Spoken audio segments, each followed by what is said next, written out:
thăm muôn lần.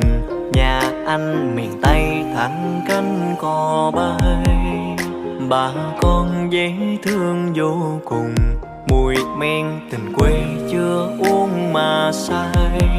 Mình về Đồng Tháp nghe câu hò ơi, chiều vàng giọt nắng cho môi em thêm hồng.